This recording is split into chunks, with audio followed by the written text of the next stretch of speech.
participation. As members of the committee know, most of us have been trying to send our motions in writing to the full committee and to Karen ahead of time, so we have them and we're not trying to make copies, grok this on the fly.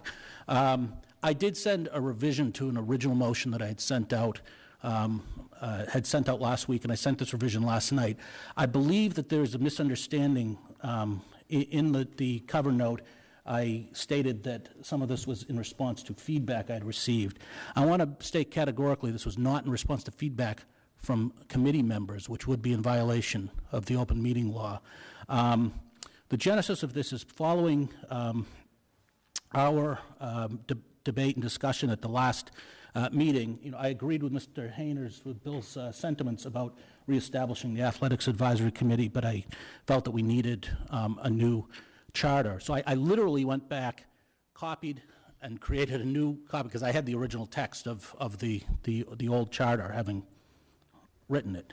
I literally used that and tried to bring into account points that had been raised during our debate, created a rough draft and forwarded it to Superintendent Bodie, AHS Principal Villano, and the athletic director for feedback. It was a very rough draft, and later that afternoon, I think this was Thursday, when Ms. Starks called for agenda item. I think I copied Ms. Starks, tell her there may be a motion on this. And later that afternoon, I did forward to all of you a slightly refined draft. I did not have all of the feedback yet from the administrators at that point. Following my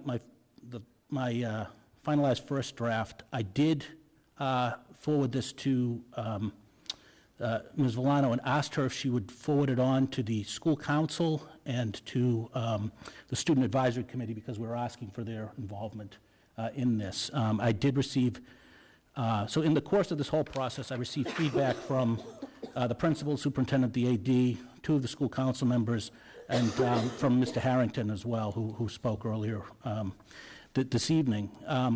I incorporated that feedback as well as some ideas that were reflected in a competing motion that was sent out to us yesterday in the draft you see here. So when I go through point by point, I'd invite you to hold the 2 drafts next to each other. I'll point out the differences and their source.